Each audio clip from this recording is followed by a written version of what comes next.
Hello and welcome to the mutual fund talk. आज का video है उन लोगों के लिए जो म्यूचुअल फंड में एसआईपी प्लान कर रहे हैं या फिर यूजुअली अपने इन्वेस्टमेंट के लिए एसआईपी मोड से ही म्यूचुअल फंड में इन्वेस्ट करते हैं। लेकिन सबके लिए सबसे बड़ा चैलेंज होता है कि बेस्ट फंड निकालना, कि कौन से उस बेस्ट फंड में इन्वेस्ट करें जिससे आपको अपने सेटिस्फैक्टरी रिटर्न्स मिल सके। सबकी रिक्वायरमेंट अलग अलग होती है। कुछ इन्वेस्टर्स वैसे होते हैं जो अपने इन्वेस्टमेंट पर बहुत हाई रिटर्न्स बनाना चाहते हैं, वहीं कुछ इन्वेस्टर्स ज़्यादा रिस्क नहीं लेना चाहते और लॉन्ग टर्म में नॉर्मल रिटर्न से ही सेटिस्फाई हो जाते हैं। और कुछ इन्वेस्टर्स ऐसे भी होते हैं जो बिल्कुल भी रिस्क नहीं लेना चाहते और अपने इन्वेस्टमेंट सेफली प्लान करना चाहते हैं। इसीलिए इस बार हम एक वीडियो सीरीज लेके आए हैं जहां पे हम आपको प्रॉपर प्लानिंग और डिटेल इन्फॉर्मेशन देंगे ताकि आप अपने इन्वेस्टमेंट पर हाई रिटर्न्स बना पाएं। आज इस वीडियो में स्पेसिफिकली हम टारगेट करेंगे एग्रेसिव इन्वेस्टिंग स्टाइल पर, यानी वो एसआईपीज जिनमें आप हाई रिटर्न्स बना सके। तो देखिए, ऐसे इन्वेस्टमेंट के लिए आपको 3 चीजों पर फोकस करना पड़ेगा। पहला टाइमिंग, दूसरा बेस्ट फंड्स और तीसरा प्रॉपर स्ट्रेटेजी। तो चलिए सबसे पहले शुरू करते हैं टाइमिंग से। टाइमिंग की बात करें तो इसका मतलब है राइट मार्केट अपॉर्चुनिटी का वेट करना और सही टाइम पर इन्वेस्ट करना।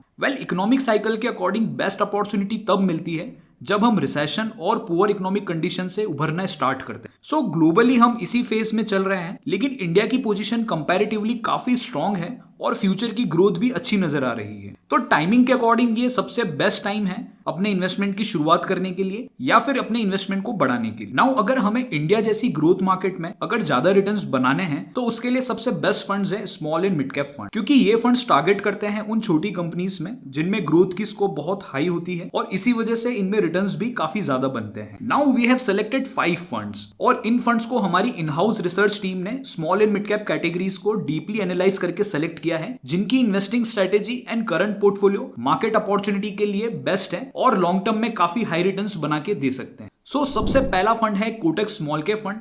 इस फंड को हमने इसलिए सेलेक्ट किया है क्योंकि ये काफी पुराना फंड है एंड इनकी इन्वेस्टिंग स्ट्रेटेजी काफी सिंपल है। ये बेसिकली स्मॉल सेगमेंट में प्रूवन कंपनीज को सेलेक्ट करते हैं जिनमें ग्रोथ पोटेंशियल अच्छा है और बिजनेस को अच्छे से मैनेज किया गया हो। इसी वजह से इस फंड में रिस्क थोड़ी सी कम रहती है और लॉन्ग टर्म में अच्छे रिटर्न्स की श्योरिटी भी बढ़ जाती है। फंड के लॉन्च के बाद से इसमें 5 इयर्स के एवरेज एनुअलाइज रिटर्न्स देखें तो 20% रहे हैं, वहीं स्मॉल कैप मार्केट में इसी दौरान 14% एनुअल रिटर्न्स बने हैं। दूसरा फंड हमने न्यू फंड सेलेक्ट किया है टाटा स्मॉल कैप फंड, जो कि 2018 नवंबर में लॉन्च हुआ था। ये fund bottom up research style पर अच्छी फंडामेंटल कंपनीज को सेलेक्ट करते हैं, पर इनका फोकस उन कंपनीज पर होता है जिनमें री रेटिंग हो रही है, यानी मार्केट में ऐसी कंपनीज को पसंद किया जा रहा है। इससे इनका portfolio most of time trending रह सके और अंडर परफॉर्मेंस कम रहे। रिटर्न्स की बात करें तो इस फंड ने लॉन्च के बाद से 3 इयर्स के एवरेज एनुअल रिटर्न्स 32% तक मेंटेन किए हुए हैं, वहीं स्मॉल कैप में एवरेज रिटर्न 25% रहे हैं।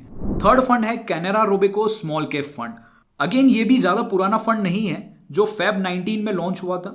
ये फंड की स्ट्रेटेजी है इंडस्ट्री साइकिल्स को ट्रैक करके अच्छी थीम राइट टाइम पर फाइंड करना एंड देन उसमें फंडामेंटली अच्छी क्वालिटी स्मॉल कैप कंपनीज को फाइंड करना। इससे इनका फंड इस कैटेगरी में थोड़ा सा कंसिस्टेंट नेचर का बन जाता है ताकि fund most of time performing रहे। अभी तक फंड का परफॉर्मेंस अच्छा रहा है। 3 इयर्स के एवरेज रिटर्न्स 38% तक रहे हैं एंड बेस्ट पीरियड में यानी अप्रैल 20 से अक्टूबर 21 तक फंड ने 105% तक रिटर्न्स दिए।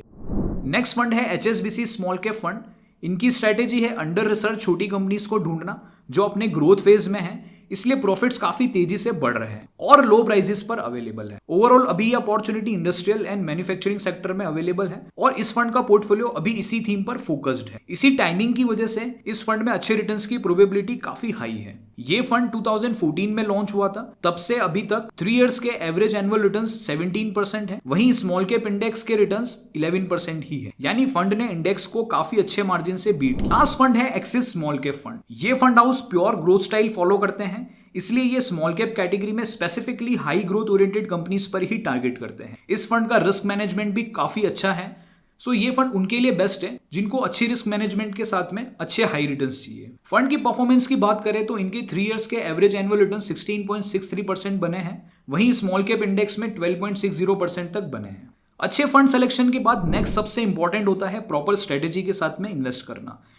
तो देखिए, मार्केट कंडीशन के अकॉर्डिंग अभी एसआईपी सबसे बेस्ट तरीका है इन फंड्स में इन्वेस्ट करने के लिए। देन आपका मिनिमम इन्वेस्टमेंट ड्यूरेशन 5 इयर्स का होना ही चाहिए, आपकी financial and psychological risk tolerance level high हो और अपनी इन्वेस्टमेंट स्टाइल के अकॉर्डिंग ही इस लिस्ट में से अपना फंड सेलेक्ट करें। लास्टली रिस्क की बात करें तो small and mid cap category के फंड्स वर्स्ट मार्केट कंडीशंस में मैक्सिमम 40 से 50% तक फॉल कर सकते हैं और इन लॉसेस को रिकवर होने में मैक्सिमम 3 से 4 इयर्स का टाइम लग जाता है। ये इन फंड का सबसे वर्स्ट केस सिनेरियो है। तो आपके इन्वेस्टमेंट का पेशेंस और रिस्क टॉलरेंस लेवल इतना तो होना ही चाहिए। मार्केट के इस फेज में ऐसी वर्स्ट सिनेरियो की प्रोबेबिलिटी बहुत कम है। सो ये वीडियो था एग्रेसिव एसआईपी इन्वेस्टर्स के लिए। नाउ इसके अलावा नेक्स्ट वीडियो हम लेके आएंगे मीडियम रिस्क और बिगनर्स एसआईपी इन्वेस्टर्स के लिए। अगर इससे रिलेटेड आपके कोई भी डाउट्स है तो आप हमें कमेंट करके पूछ सकते हैं। मिलते हैं जल्दी नेक्स्ट वीडियो में। धन्यवाद।